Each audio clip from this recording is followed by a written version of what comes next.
জঙ্গি হামলার মাধ্যমে 5ই আগস্ট 2024 পরে এটা আমরা দেশবাসী বুঝতে পারি নাই।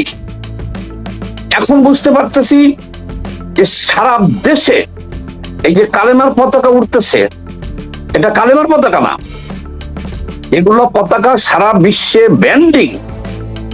হামাসের পতাকা, আইএস এর পতাকা, আল কায়দার পতাকা, এটা সারা বিশ্বের মানুষ চিনে। আজকে সারা দেশে এই পতাকা নিয়ে ছোটাছুটি করতেছে।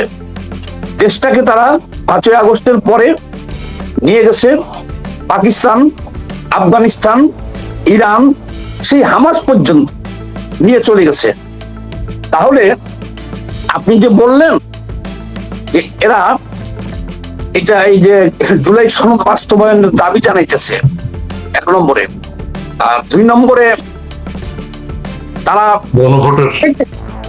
তারা এই যে সমস্ত সন্ত্রাসী কার্যকলাপ 2 বছর থেকে চালিয়েছে, খুব সংক্ষেপেই বলতে পারি যে এরা প্রত্যেকেই শত শত কোটি টাকা, হাজার হাজার কোটি টাকার মালিক এখন, যারা সেই ইরান পর্যন্ত দিয়ে ত্রাণ বিতরণ করতেছে। তাইলে শেখ হাসিনার বিরুদ্ধে যে অর্থ প্রচার, শেখ হাসিনা না, শেখ হাসিনার টোটাল সরকারের বিরুদ্ধে যে অর্থ লুটপাট বা পাচারের অভিযোগ ছিল, সেটা হলো গায়েবী ভাবে আমরা শুনেছি, বা এখনো পর্যন্ত সেরকম ভাবে তথ্য প্রমাণ সহ সামনে জনগণের সামনে উপস্থাপন করতে পারে নাই। ইউনূস সরকারও পারে নাই, এই সরকারের 5 মাস হয়ে গেল পারে নাই। কিন্তু জনগণ দেখেছে যে এইসব জুলাই সন্ত্রাসীরা হাজার হাজার কোটি টাকা লুটপাট করেছে এই মাত্র 2 বছরে। শেখ হাসিনার 15 বছরে যে লুটপাট হয় নাই, তার চাইতে অনেক গুণ বেশি লুটপাট 2 বছরে এরা করেছে। শুধু তাই করে নাই, এই দেশটাকে এখন দেখেন, এই দেশে গান বাজনা, সিনেমা, নাটক, বাউল গান, গতকালকে একটা মাজারে আগুন দেওয়া হয়েছে, গতকালকে ফেসবুকে দেখলাম আগুন দেওয়া হয়েছে।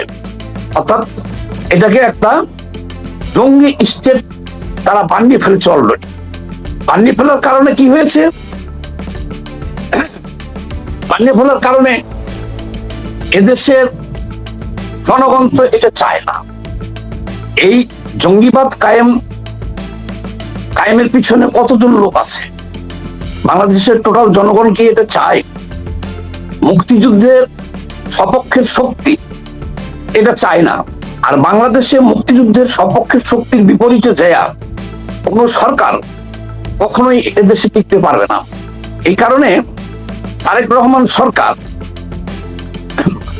এখনো ঘোষণা দিতেছে, নির্বাচনের আগে ঘোষণা দিয়েছিল যে আমাদের দল সেক্টর কমান্ডার জিয়াউর রহমানের দল, এটা আমরা মুক্তিযুদ্ধের সপক্ষে শক্তি। আর এই কারণেই জনগণ তাদেরকে একচেটিয়া ভোট দিয়েছিল। কিন্তু এখন জনগণ এসে ভিন্ন চিত্র দেখতে পাইতেছে কিছু, যে সরকার এখন এসে দেশে জঙ্গি খুঁজে পায় না। সরকার আর জঙ্গি সব কিন্তু একাকার হয়ে গেছে। সরকারকে মনে রাখতে হবে, 21শে আগস্ট গ্রেনেড হামলা করছিল যারা, তারা কি এখন বাংলাদেশে নাই? আছে। 17ই আগস্ট সারা দেশে 500 জায়গাতে যারা বোমাবাজি করেছিল, তারা কি এখন বাংলাদেশে নাই? তারা আছে। আর এখন যাদেরকে নিয়ে এই যে জুলাই সনদ নিয়ে মাতামাতি করতেছে, দেশের জনগণ তারেক রহমানের কাছে প্রশ্ন রাখে, জিজ্ঞেস করে এবং জানতে চায় যে একটা নির্বাচিত সরকার গণ অভ্যুত্থানের মাধ্যমেই, ধরেন গণ অভ্যুত্থানের মাধ্যমে শেখ হাসিনার সরকার পরাজিত হয়েছে বা বিতাড়িত হয়েছে, তারপরে কি এই দেশটাকে জঙ্গি স্থান বানানোর কথা ছিল? এখন তো বাংলাদেশটা একটা, আমরা মিনি আফগানিস্তানে বসবাস করছি। আচ্ছা, জুলাই ব্যবসা যারা করেছে 2 বছর, এই বছর এখানে আমি একটু বলি সামাদ ভাই, একটু আমি অ্যাড করি। তারা যে জুলাই পদযাত্রা ঘোষণা করেছে, সেটা কেমন সাকসেস হচ্ছে আপনার কি কোনো ধারণা আছে? দেশে সারা বাংলাদেশে কি একটা আন্দোলন তৈরি হয়েছে? এটা কি মনে হয় আপনার কাছে? সেটাই তো আমি বলতেছি। আচ্ছা, জি। ঢাকা বিশ্ববিদ্যালয়ের শিক্ষক এবং বিএনপির মন্ত্রী, সরি, ঢাকা বিশ্ববিদ্যালয়ের একটা প্রোগ্রামে গেছিল বিএনপির মন্ত্রী। উনি আফসোস করে বলছে, সেখানে ধরেন চেয়ার আছে 5,000, কিন্তু উপস্থিত আছে 500 জন। 5,000 চেয়ার সেখানে ব্যবস্থা করা হয়েছে, উপস্থিত আছে 500 জন। উনি আফসোস করে বলছে যে এত তাড়াতাড়ি মানুষ এই জুলাই ভুলে যাবে, এটা উনি চিন্তা করে নাই। মাহমুদুর রহমান মান্না, উনি একটা প্রোগ্রাম করেছে, এটা বলাও যাইতেছে না, মাত্র সামনে গেস্ট হলো 3 জন, এটা ভাইরাল হয়ে গেছে 3 জন। তাহলে এবারকার সরকারের ছত্র ছায়ায় জুলাই পদযাত্রা যতটুকু করতেছে, আর সামনের দিনে জুলাইয়ের নাম নিলে বাংলাদেশে এদেরকে মারবে, মানুষ পিটাবে, জুলাই ব্যবসা শেষ। এবারকার কোনো অনুষ্ঠানে তো জুলাইয়ের কোনো অনুষ্ঠান আপনারা দেখেছেন যে সেখানে কোনো সাধারণ মানুষের অংশগ্রহণ আছে? অংশগ্রহণ নাই। কাজেই জুলাই ব্যবসা যারা করেছে 2 বছর, জুলাই ব্যবসা শেষ অলরেডি। এখন দেশে একটাই আলোচনা, জুলাই নিয়ে কোনো আলোচনা নাই। এই জুলাই ব্যবসায়ীদের মানুষ চিনে গেছে। যেমন ধরেন আবু সাইদের ব্যাপারটা দেখেন, ওই যে বলছি মানুষ একটা সাময়িক ধান্দায় পড়ে গেছিল। এখন মানুষের প্রশ্ন হলো যে আপনি যদি একটা মানুষকে সরাসরি গুলি করেন, তাহলে তার বুকে রক্ত আসবে। ওই ভিডিওটা আমি যেমন 100 বার দেখেছি, যে আবু সাইদ 2 হাত ছড়াইয়া দাঁড়ায় রয়েছে আর পুলিশে গুলি করছে, সেইখানে তার বুকে কোনো গুলি লাগে নাই। গুলি লাগলে তত্তর করে রক্ত পড়ত। সে আরো বেশ কিছু, হ্যাঁ, আর আদালতও কিন্তু বিষয়টা উঠছে যে তার বুকের যে গেঞ্জি, এটা ছেঁড়া ছিল না। তাইলে এখন দেশের জনগণ এটা জানা গেছে যে আবু সাইদকেও হত্যা করা হয়েছে পরিকল্পিতভাবে, এবং এটা জামাতে করছে। আর হাদিকেও হত্যা করেছে হলো জামাত। তাহলে এখন কোন বিষয়টার উপরে জনগণ তাদেরকে আর সমর্থন দিবে? বাংলাদেশে মোটামুটি 5 লাখের মতো জুলাই সন্ত্রাসী আছে। এখন এরা চিহ্নিত 18 কোটি যে মানুষ দেশে, এর মধ্যে 5 লাখের মতো জুলাই সন্ত্রাসী আছে। এদের বিচার বাংলাদেশে হবে। ওরা যতই জুলাই সনদ হরতাল করব, অবরোধ করব, কয়েকদিন পরে রাস্তায় বেরো হতে পারবে না এরা, কয়েকদিন পরে। জি, সাউদ ভাই অনেক ধন্যবাদ। আমি একটু দর্শকদের কিছু মতামত নিয়ে নেই। গোপালগঞ্জে সেনাবাহিনী যা করেছে পৃথিবীর ইতিহাসে নিকৃষ্ট জঘন্য বর্বরতা। সোনার বাংলা জি সুজাত মানিক খন্দকার জি, আমার কাছে আপনাদের কাছে একটা প্রশ্ন। ইউনূস গণরা বিগত 15 মাস ক্ষমতায় থাকাকালীন এরা কি বাংলাদেশে কোথাও একটা পাবলিক টয়লেট নির্মাণ করেছে, নাকি লুটপাট, শুধু লুটপাট করেছে? জি ধন্যবাদ। আপনারাই দেখেছেন সুজাত মানিক খন্দকার, দেশবাসী দেখেছে। আক্তার জামান বলছে আস্তে আস্তে তারেক জিয়ার শাসন বাটপাড়া ইউনিভার্সিটি থেকে ভয়ঙ্কর হয়ে উঠছে। জি ধন্যবাদ। বেলুচিস্তানের সাথে ভারতের সীমান্ত নেই, তবে সেখানে কি জুলাই যোদ্ধারা ষড়যন্ত্র করছে? আচ্ছা, জি ধন্যবাদ। জি ধন্যবাদ। আপনারা আপনার নিরন্তর এই দেশটিকে রক্ষা করার জন্য কঠোর পরিশ্রম করে যাচ্ছেন। আপনারা কোনোভাবে নিজের প্ল্যাটফর্ম আর ভিউয়ারশিপ বৃদ্ধি করতে পারেন, তার চেষ্টা করা উচিত। ঈশ্বরের কাছে আপনাদের সফলতা কামনা করি। জি ধন্যবাদ। 3টা ছবি কেন পাসপোর্টে? ওই কি জানি একটা আছে না? জি আচ্ছা, ওই আবু সাইদ এবং মুগ্ধ এবং আরেকজনের ছবি কিন্তু পাসপোর্টে সন্নিবেশিত করা হচ্ছে। জি, এই বিষয়টা দেখেছেন? মানে পত্রিকায় এসে দেখলাম আবু সাইদের মা নাকি অফিসে সিবিআই অন্ডার নিতে গেছেন। জি, সেই প্রসঙ্গে কোনো কথা আছে কিনা? আমি শেখ হাসিনা প্রসঙ্গে চলে আসবো। জি, এই এই সরকার পাসপোর্টে তাদের ছবি দিতেছে। জি কথা হলো কি, এই সরকার তো সম্পূর্ণ অবৈধ সরকার, তারেক রহমানের সরকার। কাজেই এই সরকারও এখন এই আবু সাইদ, মুগ্ধ, হাবি এদের উপর ভর করে এদেরকে অস্বীকার করলে তো এই সরকার থাকে না। এই সরকার টোটালি অবৈধ সরকার এখন যে সরকার আছে। যেমন আমি আপনাকে বলি, 5ই আগস্ট বাংলাদেশের সামরিক বিমানে করে বাংলাদেশের বৈধ প্রধানমন্ত্রীকে ভারতে পাঠানো হয়েছে, রেখে আসছে জোরপূর্বক। সে সরকার ক্ষমতা হস্তান্তর করে নাই, সে সরকার বলে নাই যে আমি পদত্যাগ করলাম, সে রেকর্ড নাই। বা সে সরকার যে পদত্যাগ করেছে সেই পদত্যাগ পত্র এখন পর্যন্ত আপনি দেখাতে পারেন নাই।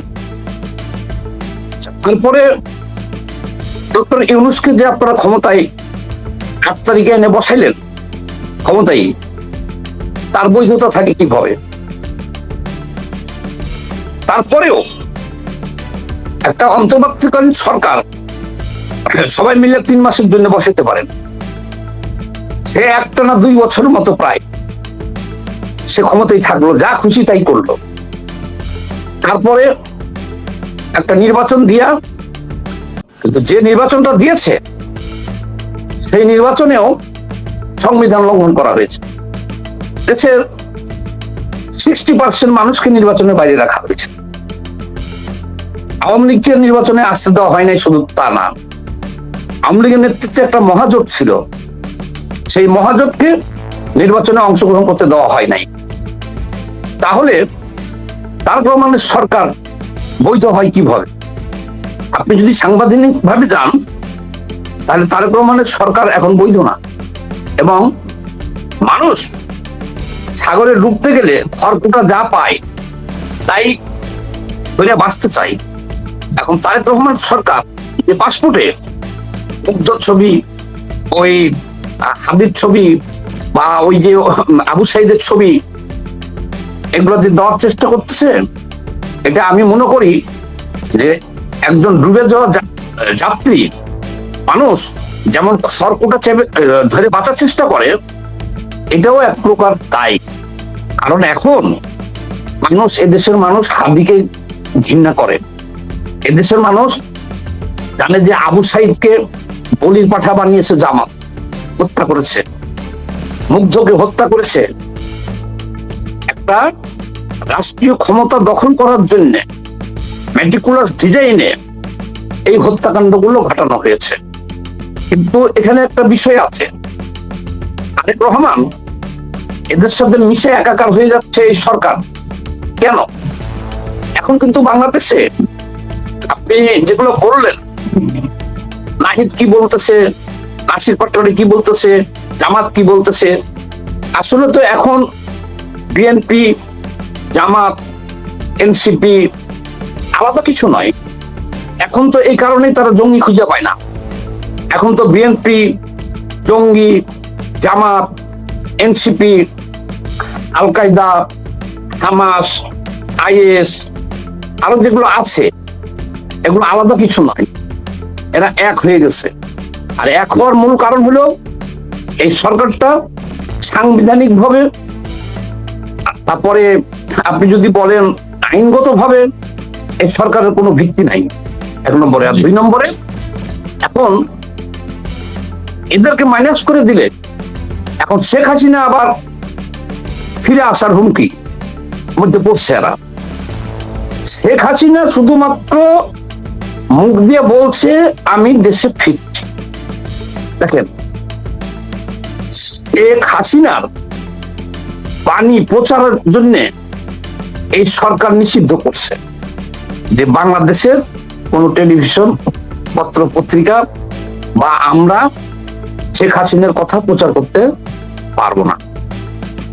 শেখ হাসিনার যেই মাত্র ঘোষণা দিছে যে সে বাংলাদেশে ফিরবে, দেখেন সেই দিন থেকে তারেক রহমান থেকে শুরু করে তার সকল মন্ত্রী, এমপি, নেতা, পাতিনেতা, জামাত, এনসিপি, তারা আল্লাহ রাসূলের নাম ভুলে গেছে। তারা সকাল থেকে শুরু করে শেখ হাসিনার নাম নেওয়া, যতক্ষণ জায়গা থাকে ততক্ষণ তারা এই কথা তারাই বলতেছে, তাদের মিডিয়াই প্রচার করতেছে যে শেখ হাসিনা, কেউ বলতেছে কিভাবে আসবে, কেউ বলতেছে আসুক, কেউ বলতেছে আসতে পারবো না। মানে তারা আতঙ্কিত হয়ে পড়ছে। আতঙ্কিত হয়ে না পড়লে এখন বাংলাদেশে, আপনি আজকে গুগলে সার্চ দেন, বাংলাদেশে জুলাই নিয়ে কোনো কথা নাই, জুলাই সনদ দিয়ে কোনো কথা নাই, তারেক রহমানের নাম নাই, সরকারের নাম নাই। সারা বাংলাদেশের হাটে বাজারে, মাঠে ঘাটে, ট্রেনে, বাসে, স্টলে, চায়ের দোকানে, আমরা তো ফিল্ডে ঘোরাফেরা করি, সবখানে একটাই আলোচনা, শেখ হাসিনাকে নিয়ে আলোচনা।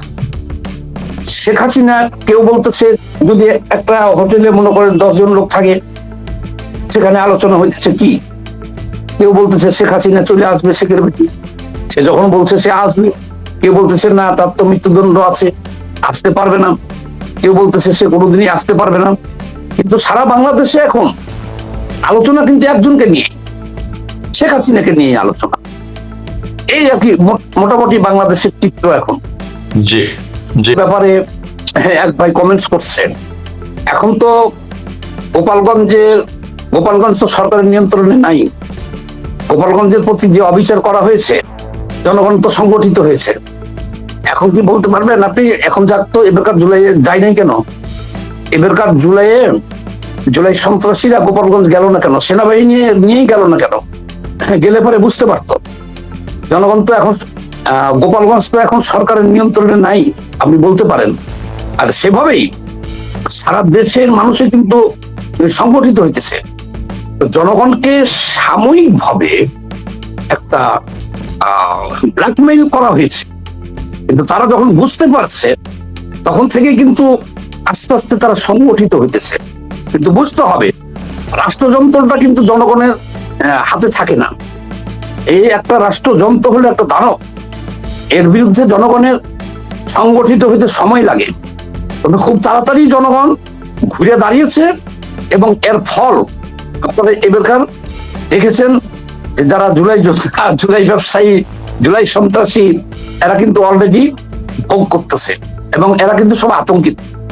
এই সরকার তো অবৈধ, এবং এই কথার মধ্যে স্বরাষ্ট্রমন্ত্রীর এই কথার ভিতরেই আমার এই প্রশ্নের উত্তরটা উনি দিয়ে গেছে। আমরা নিজেরাও দেখেছি ডক্টর ইউনূস সমস্ত রাজনৈতিক দলকে 18 মাস নাকে দড়ি দিয়া ঘুরাইছে, 3 মাসের মধ্যে আর নির্বাচন দিয়ে চলে যাওয়ার কথা। এবং এই 18 মাস যে এই দেশে গণহত্যা চালিয়েছে, লুটপাট চালিয়েছে, এমন কোন চাঁদাবাজি, মানে সে একটা মব বাহিনী তৈরি করেছে, এই কথাটাই স্বরাষ্ট্রমন্ত্রী বলেছে যে ডক্টর ইউনূসের নেতৃত্বে যে মব বাহিনী তৈরি করা হয়েছিল জুলাই সন্ত্রাসীদের দিয়ে, এবং তারা মানুষকে কবর থেকে তুলে পুড়িয়ে হত্যা করেছে, তারা মানুষকে গাছের টাঙিয়ে পুড়িয়ে হত্যা করছে। সারা দেশে তারা শিল্পপতি ব্যবসায়ীদের কাছ থেকে তাদের ইচ্ছা মতো চাঁদাবাজি করেছে।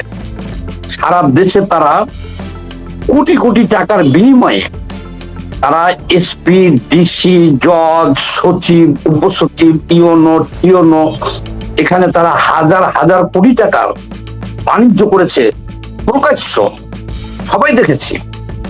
তাহলে ডক্টর ইউনূসের এই সকল অন্যায় বিএনপি তখন প্রতিবাদ করে নাই।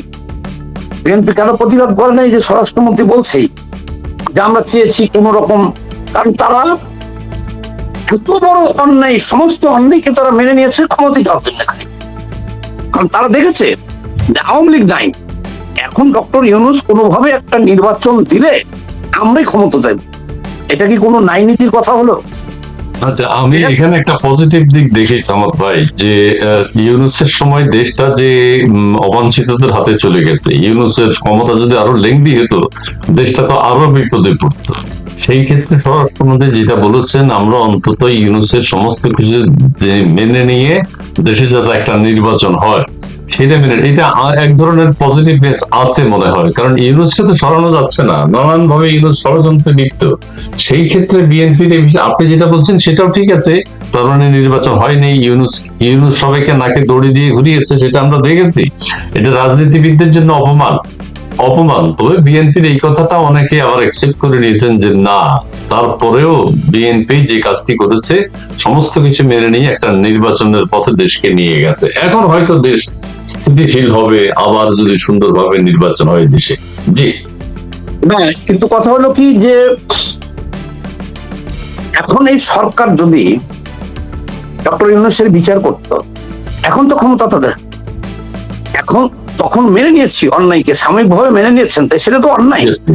জি জি হ্যাঁ, এখন এখন তো ক্ষমতা আপনাদের হাতে।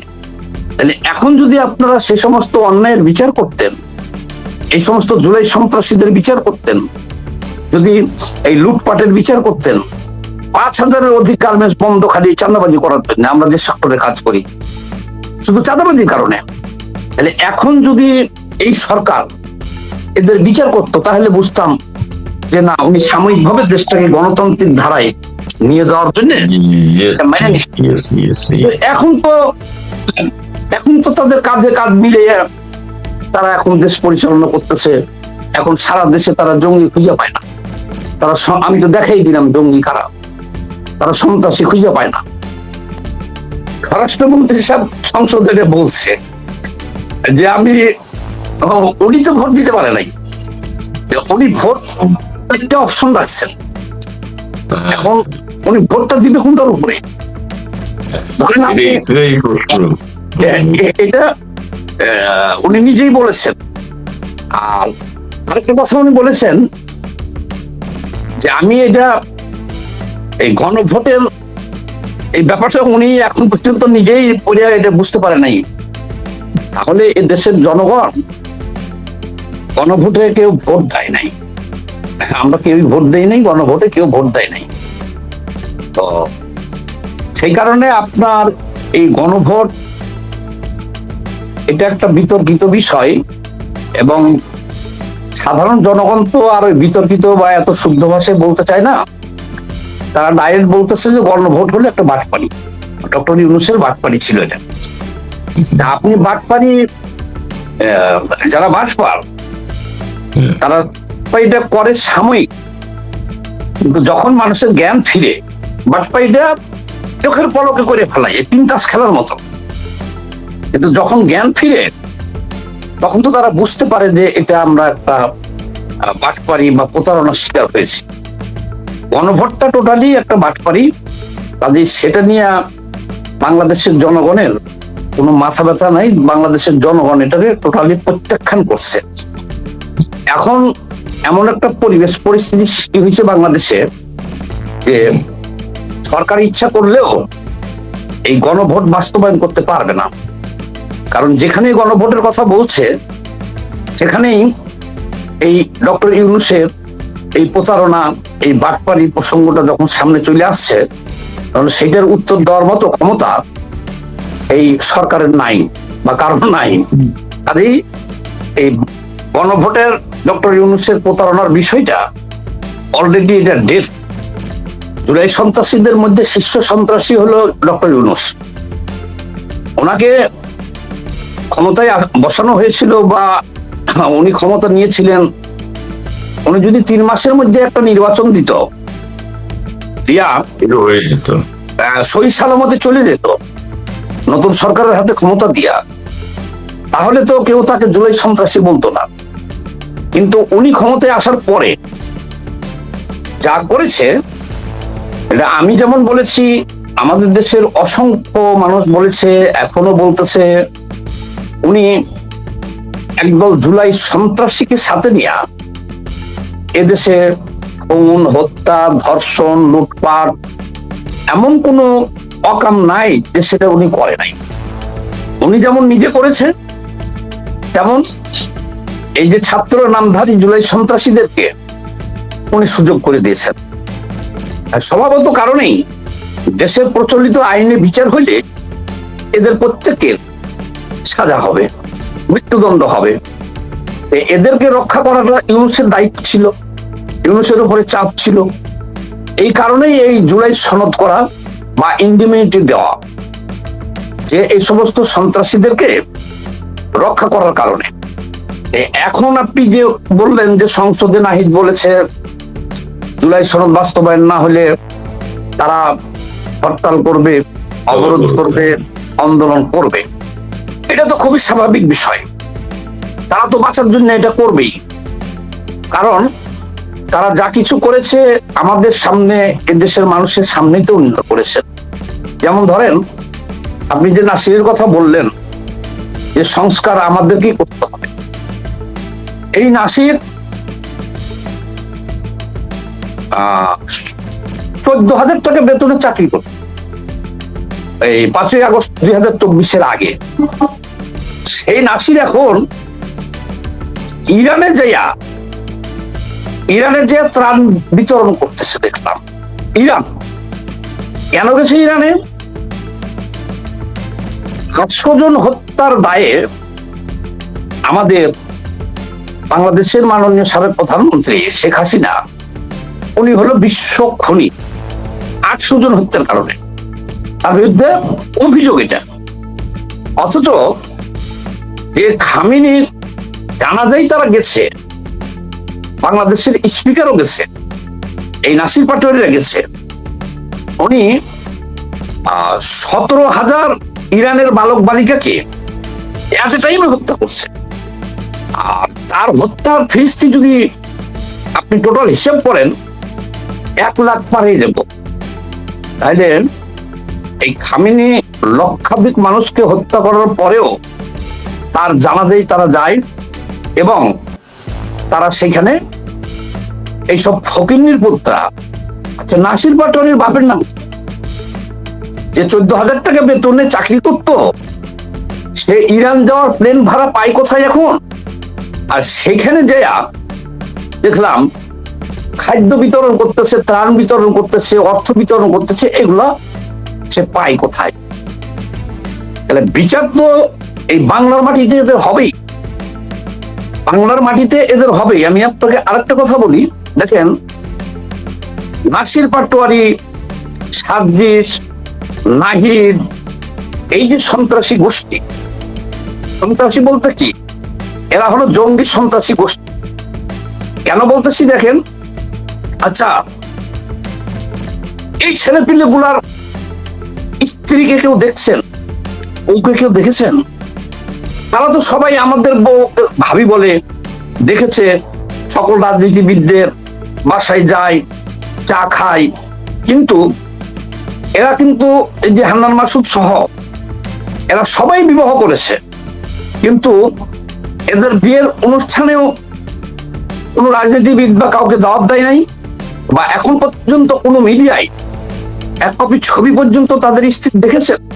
বলবেন আপনি এই কথাটা কেন বললেন? এই পৃথিবীতে জঙ্গিদের প্রথম লক্ষণ হলো এটা, জঙ্গিদের প্রথম সিমটম লক্ষণ হলো এটা, তারা তাদের স্ত্রীদের ছবি দেখাইতে পারবে না। তারা ইসলাম কায়েম করবে, শরিয়া কায়েম করবে।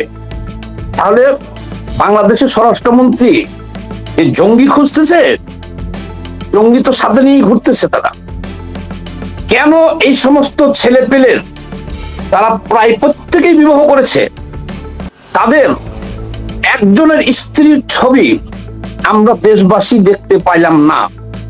এর প্রধান কারণ হলো তারা জঙ্গি মতবাদে বিশ্বাসী, তারা হলো জঙ্গি। আসলে আপনি যে কথাটা বলেছেন যে জুলাই মাসে যে হত্যাকাণ্ডগুলো ঘটেছিল সেইগুলোর জন্য বিচার হচ্ছে, আর এই পুলিশের বিচার কি হবে? আপনি জানেন যে এই জঙ্গি সরকার এই ছাত্র আন্দোলনের নামে ডক্টর ইউনূসের নেতৃত্বে এই বাংলাদেশটাকে জঙ্গি হামলা করে সমস্ত জঙ্গিদেরকে জেলখানা থেকে মুক্ত করে দিয়েছিল, আর এই বাংলাদেশে অবৈধভাবে ক্ষমতা দখল করেছিল। একটি নির্বাচন সরকারকে হটিয়ে এই আন্দোলনের নামে মেটিকুলাস প্ল্যান করে একটি নির্বাচিত সরকারকে হটিয়ে তারা ক্ষমতা দখল করেছিল।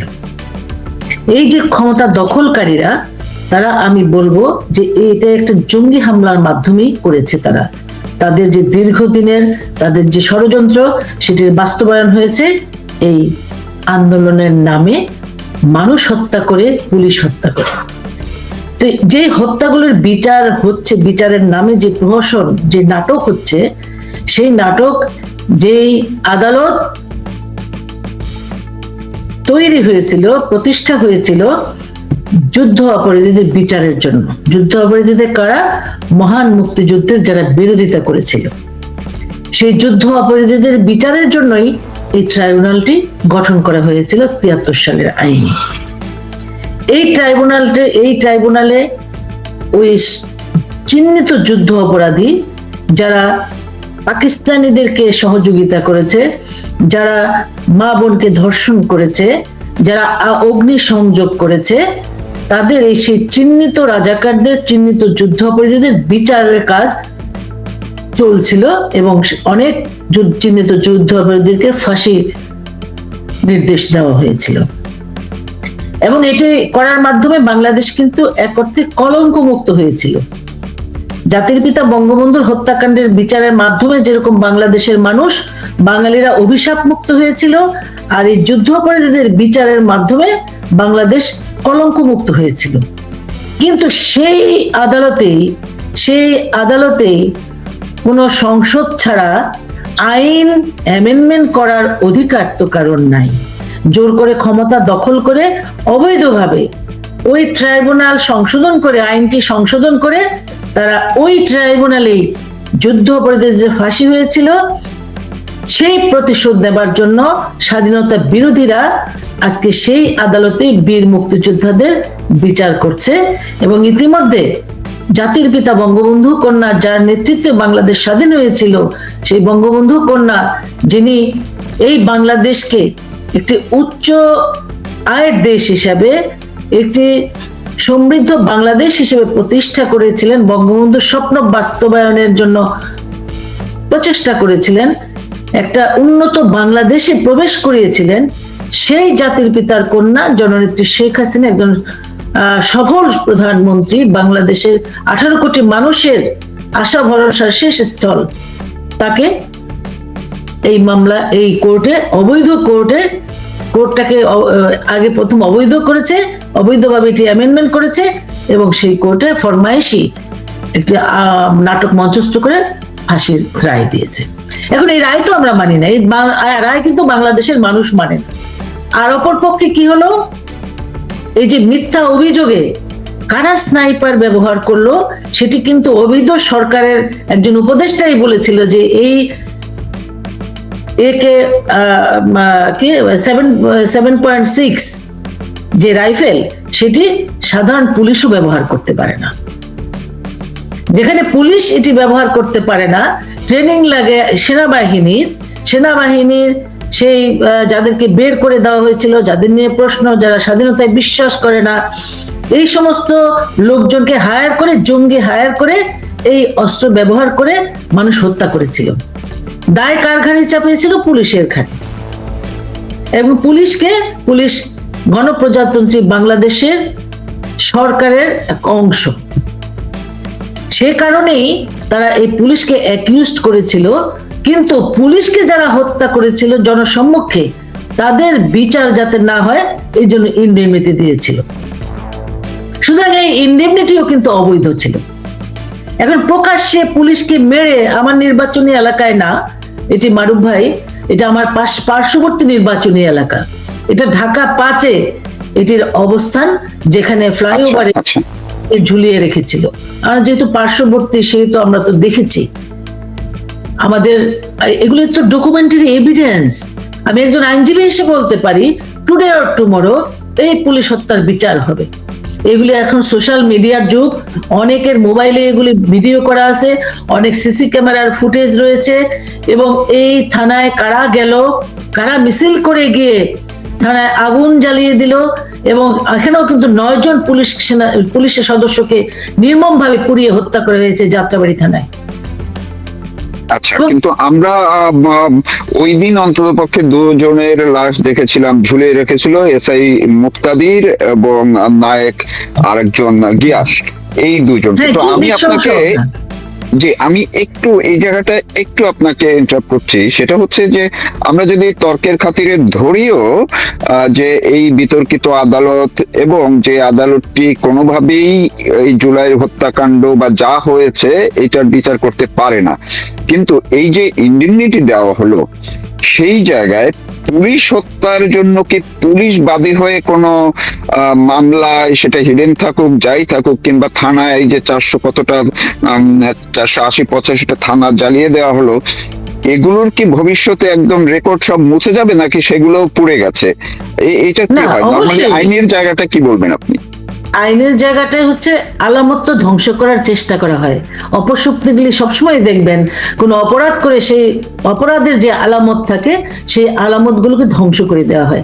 এত ধ্বংসের পরেও কিন্তু কোনো না কোনো ভাবে, এটা আমরা ক্রিমিনাল লতে পড়েছি, কোনো না কোনো ভাবে সেই আসামিরা যারা অপকর্ম করে তারা একটা উদাহরণ রেখে যায়, তারা একটা আলামত তাদের অজান্তেই থেকে যায়।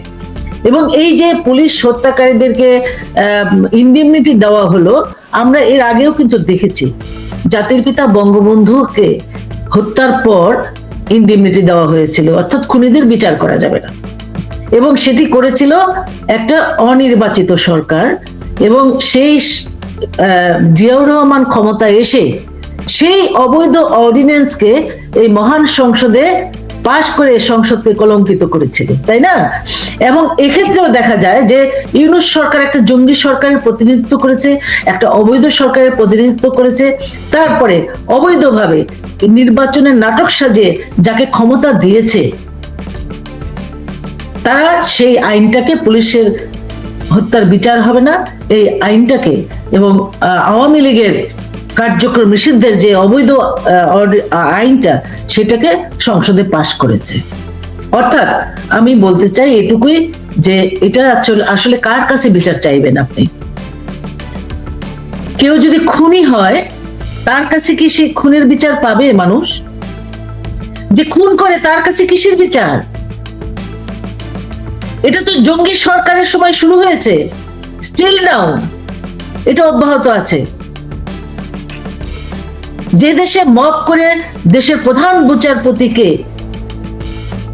মব করে বের করে দেওয়া হয়, ইচ্ছামতো বিচারপতি, সেখানে প্রধান বিচারপতিকে বসানো হয়, অ্যাপেলেট ডিভিশনের যারা বিচারপতি ছিলেন মাননীয় বিচারপতিদেরকে বের করে দিয়ে, মব করে বের করে দিয়ে নতুন করে তারা নিয়োগ দিয়েছে। এই মবের মাধ্যমে যে নিয়োগটা, এবং এই যে দেশের আইন, যে দেশের আইন বিভাগ অর্থাৎ বিচার বিভাগ, আইন বিভাগ, বিচার বিভাগ, নির্বাহী বিভাগ, এটা আপনি আমাকে বলেন আজকের এই মুহূর্তে দাঁড়িয়ে আপনি কি বিচার বিভাগকে স্বাধীন বলতে পারবেন? সব রায় হচ্ছে ফরমাইশি রায়, কারণ মত করে জাস্টিস বিয়ে করে নতুন করে তাদের মনের মতো জাস্টিস নিয়োগ দেওয়া হলো। এই সংসদ কি আপনি সাধারণ মানুষের সংসদ বলবেন, যেখানে 70% মানুষকে অ্যাভয়েড করে, অর্থাৎ বাংলাদেশ আওয়ামী লীগের কার্যক্রম নিষিদ্ধ করে তাদেরকে বাদ দিয়ে নির্বাচন করেছে? এই নির্বাচনটি গ্রহণযোগ্যতা আছে? তাহলে সংসদে কারা গিয়েছে? স্বাধীনতার বিরোধী শক্তি। এখন সরকার এবং বিরোধী দল দুটোই একাকার হয়ে গেছে। যারা বলেছিল এক সময় বিএনপি এবং জামাত একই মায়ের সন্তান, সেই কথাটাই তো হয়েছে এখন জাতীয় সংসদে। এটা একটা সংসদ নেই, এখানেও নাটক হচ্ছে, এখানেও বিভিন্ন ধরনের নাটক মঞ্চস্থ হচ্ছে। সুতরাং যারা খুন করেছে তাদের কাছে কি বিচার চাইবো আমরা? এটা তো হতে পারে না।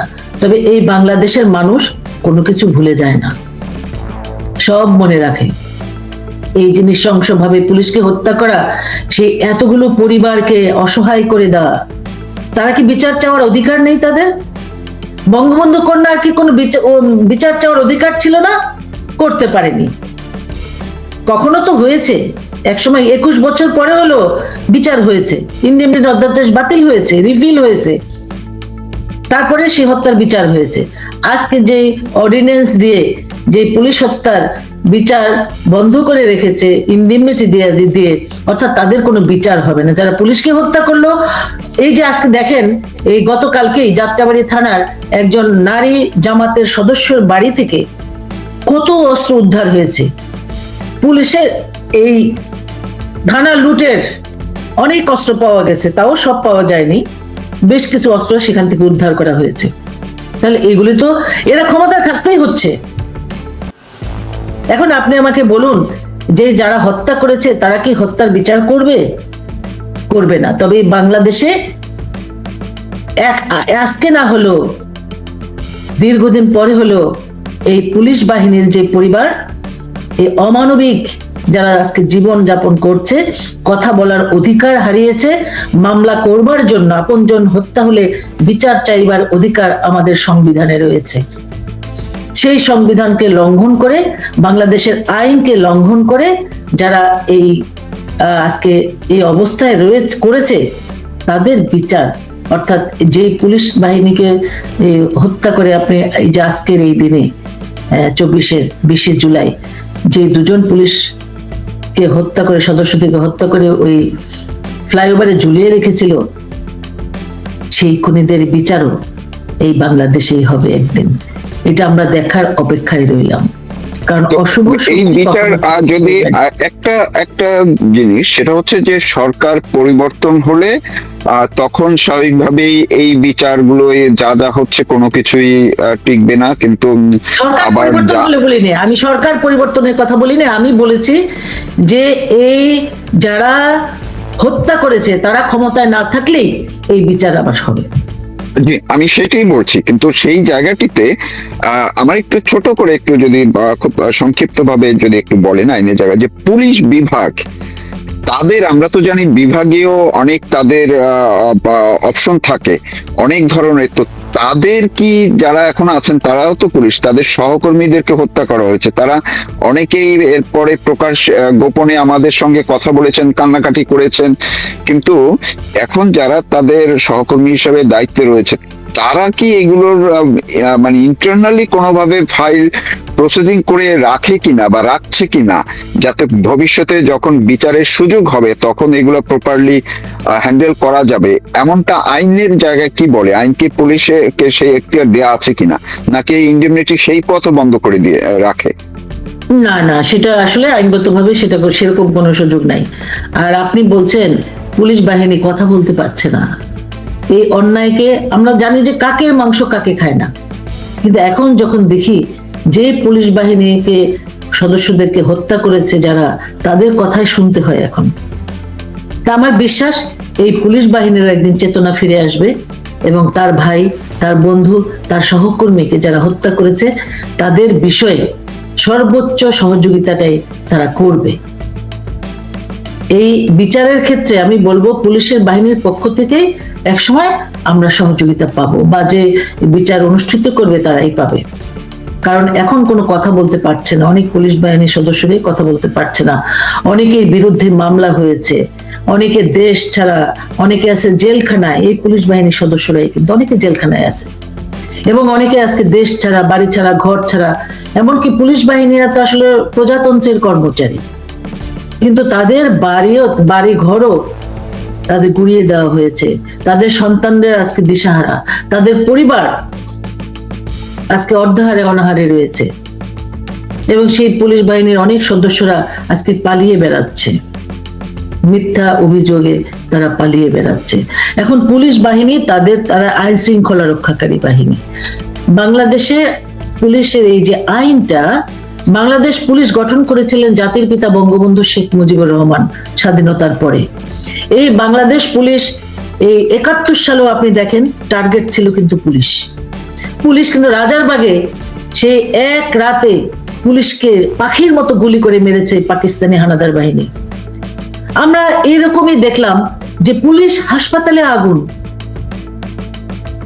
থানাগুলো লুট করা, থানাগুলি পুড়িয়ে দেওয়া, অর্থাৎ আইন শৃঙ্খলা রক্ষাকারী বাহিনীর মেরুদণ্ড ভেঙে ফেলা, পরে যাতে মেরুদণ্ড সোজা করে তারা দাঁড়াতে না পারে। এটা আমি বলবো যে গভীর ষড়যন্ত্রের একটা অংশ। এখন দেখুন আইন শৃঙ্খলা কিন্তু নিয়ন্ত্রণ করতে পারছে না। দিনে দুপুরে আজকেও মব হচ্ছে, আজকেও সম্মানিত ব্যক্তিদেরকে অসম্মান করা হচ্ছে, আজকেও মব করে পিটিয়ে হত্যা করা হচ্ছে জনসম্মুখে। মানুষের যে নৈতিক যে বিষয়টা থাকে, সেই নৈতিকতা হারিয়েছে। সুতরাং এই পরিবেশ যারা সৃষ্টি করেছে, যারা এর জন্য দায়ী, যারা এই ছাত্র আন্দোলনের নামে বাংলাদেশটাকে আরো 50 বছর পিছিয়ে নিয়ে গেল, যারা মেট্রো রেলে আগুন দিল, যারা হাসপাতালে আগুন দিল, যারা বিটিভিতে আগুন দিল, যারা 32 নম্বর ইতিহাসের সাক্ষ্য বহন করে আছে, স্বাধীনতার সাক্ষ্য বহন করেছিল, সেই 32 নম্বরকে গুড়িয়ে দিল, নিশ্চিহ্ন করে দিল। এখন সেই ঈদ পাথরকেও তারা পাহারা দিয়ে রাখছে, তাদের এত ভয় কেন? এটা বুঝতে হবে। সুতরাং আমরা একদিন না একদিন আসবে ইনশাল্লাহ, এই অপরাধীদের বিচার হবে, বাংলাদেশের মাটিতেই হবে। এবং আপনারা জানেন বঙ্গবন্ধু কন্যা শেখ হাসিনা দেশে ফেরার ঘোষণা দিয়েছেন, এবং এই মানুষকে রক্ষা করতে, সাধারণ মানুষকে বাঁচাতে বঙ্গবন্ধু কন্যা দেশে ফিরছেন। এবং সেই সাথে আমরা যারা দেশে বাইরে বিভিন্ন জায়গায় মিথ্যা অভিযোগে পালিয়ে আছি, আমরা একই সাথে বঙ্গবন্ধু কন্যার সাথে আমরা দেশে ফিরবো। আমরা দেখি আমাদের কতজন, 4 লক্ষ মানুষ একসাথে আমরা সারেন্ডার করব কোর্টে। দেখি আমাদের জন্য কয়টা জেলখানা থাকে। আমরা বঙ্গবন্ধু কন্যার সাথে অবশ্যই আমরা দেশে ফিরবো, এবং যারা দেশে রয়েছে, যারা সাহসিকতার পরিচয় দিচ্ছে, যারা এই অন্যায় অপরাধে প্রতিরোধ করার জন্য তারা চেষ্টা চালিয়ে যাচ্ছে, তারাও আমি মনে করি যত মিথ্যা হামলা মামলা সবগুলোর বিচারে এই বাংলাদেশের মাটিতে একদিন না একদিন হবেই। অনেক ধন্যবাদ আপনাকে। দর্শক যারা এতক্ষণ আমাদের সঙ্গে ছিলেন কিংবা পরে শুনবেন, কথা বলছিলেন অ্যাডভোকেট সানজিদা খানম, সাবেক সংসদ সদস্য। মূলত আজকে 20 জুলাই 2024-এর এই 20 জুলাই ঢাকার যাত্রাবাড়ি, আপনাদের মনে আছে যে ফ্লাইওভারে পুলিশ হত্যা করে লাশ ঝুলিয়ে রাখা হয়েছিল, সেই পুলিশের বিচার